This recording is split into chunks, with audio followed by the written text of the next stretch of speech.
சென்னையில் ஒரு கூமாப்பட்டி ஐலண்டா அப்படின்னு நம்ம போன வீடியோவோட கண்டினியூஷன் வீடியோ தான் இந்த வீடியோ. ஒரு வழியாக ஒட்டியம்பாக்கம் கல்குவாரி ஏரி அப்படின்னு ஒரு ஸ்பாட்டுக்கு நம்ம வந்து சேர்ந்த இடம் தான் இது. நான் ஃபஸ்ட்டு பார்த்த இடம் பார்த்திங்கன்னா ஃபுல்லாக ஆகாய தாமரையாக முளைச்சி இருந்துச்சு. அதுக்கப்புறம் ரெண்டாவது ஸ்பாட்டு தான் இது.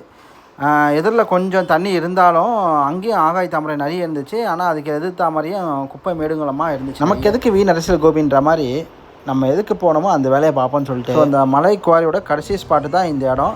அங்கே போனதில் ஒருத்தரை பார்த்தேன். அவர் என்ன சொன்னாருன்னு பார்ப்போம். திருவண்ணாமலேருந்து இங்கே வரல, வேலை செய்கிறேன். சித்தால பக்கம்ல. ஆமாம், அங்கே என் தாத்தா ஊர் இது. இப்போலாம் இங்கே வந்தேன், இங்கே வேலை இருந்ததுன்னு சொன்னாங்கன்ட்டு வந்தேன். வேஸ்ட்டுக்கு விட்டாங்கன்னு வந்து பார்த்தேன். கல்பட்டை சூப்பராக இருந்துச்சு, அதனால குளிச்சேன். ஆனால் தண்ணி கருப்பாகிற மாதிரி தெரியுது. நல்லா தானே ஆகுது. நான் குளிச்சு பார்த்தேண்ணா, ஒரு நேரம் அங்கே குளித்தேன். அவ்வளோ தூரம் போயிட்டு மறுபடியும் வந்தேன். அப்புறம் அப்படி போனேன், இப்படி இருந்தேன். ஆனால் ஃபுல்லாக இதுவாக இருக்குல்ல செடியா? செடியாக கால் மாட்டிக்காது அது. இந்த செடியெல்லாம் கால்லாம் மாட்டாது. நான் மேலேயே இருக்கேன். இந்த செடி உள்ள பாறைக்கீரை இருக்கா?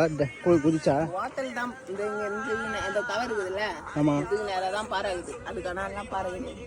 நம்ம போன எக்ஸ்பெக்டேஷன்ஸோடு அங்கே இப்போ கொஞ்சம் அசுத்தமாக தான் இருக்குது. நான் பார்த்த வரைக்கும் ஃபுல்லாக ஆகாய தாமரை முளைச்சி குப்பைங்களெல்லாம் போட்டு அங்கேயே துணிகள்லாம் துவச்சி நம்ம எதுவும் குறை சொல்ல முடியாது. அங்கே இருக்கிற மக்களுக்கு அது அத்தியாவசியமான ஒரு தேவையாகி போச்சு. அது மட்டும் இல்லாமல் இங்கே வந்து குளிக்கிறேன் அப்படின்னு சொல்லிட்டு வந்தவங்களில் ஒரு 4-5 பேர் இறந்தும் போயிருக்காங்கன்னு சொல்லிட்டு அங்கே லோக்கலில் சொன்னாங்க. ஸோ இதுக்கப்புறமும் இந்த ஸ்பாட்டை பற்றி தெரியாமல் வெளியூர்லேருந்து வந்து நான் குளிக்க போகிறேன், டைவடிக்க போகிறேன்னு சொல்லிட்டு வந்தீங்கன்னா மலர் வளையம் தான் வைக்கணும், பார்த்துக்குங்க. சரி, இது கொஞ்சம் ஆபத்தான இருந்ததுனால நம்ம மலை மேலே போய் பார்ப்போம் எப்படி இருக்குன்னு சொல்லிட்டு லொக்கேஷன் போனால் மலைக்கு மேலே போகிறதுக்கு சிமெண்ட் ரோடே ஒரு சூப்பரான ரோடு போட்டுருந்தாங்க. நான் குறுக்கால மலை மேலே ஏறி போயிடுவேன் அப்படின்னு சொல்லிட்டு போகாமல் இந்த மாதிரி இந்த சிமெண்ட் ரோடு வழியாகவே நீங்கள் போய்க்கலாம் ஈஸியாக. பைக்கே மேலே வரைக்கும் போகுது. அங்கே போன வழியில் வந்து ஒரு ஆட்டு சித்தர் இருந்தார். அவர்கிட்ட அட்ரஸ் கேட்டேன்.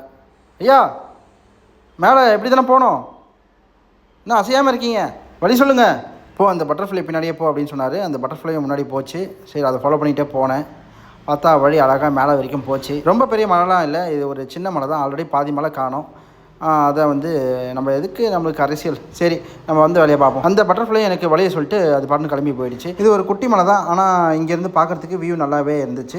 அண்ட் அங்கே ஒரு மலை தெரியுதுல தூரமாக, அந்த மலையில் இருந்தால் நான் அடுத்த வீடியோவில் வந்து பேச போகிறேன். அது எந்த மலைன்னு சொல்லிட்டு அடுத்த வீடியோவில் சொல்கிறேன். அண்ட் இங்கே இப்போ மலைக்கு மேலே பெருமாள் கோவில் ஒன்று கட்டிட்டு இருக்காங்க. இது வந்து ஒரு 2 இயர்ஸில் முடிஞ்சிடும்னு நினைக்கிறேன். ஸோ பக்தர்களாகிய நீங்கள் சேமமாக வந்து பார்த்துட்டு போங்க அடுத்த 2 வருஷத்தில். Okay guys, it's time to leave.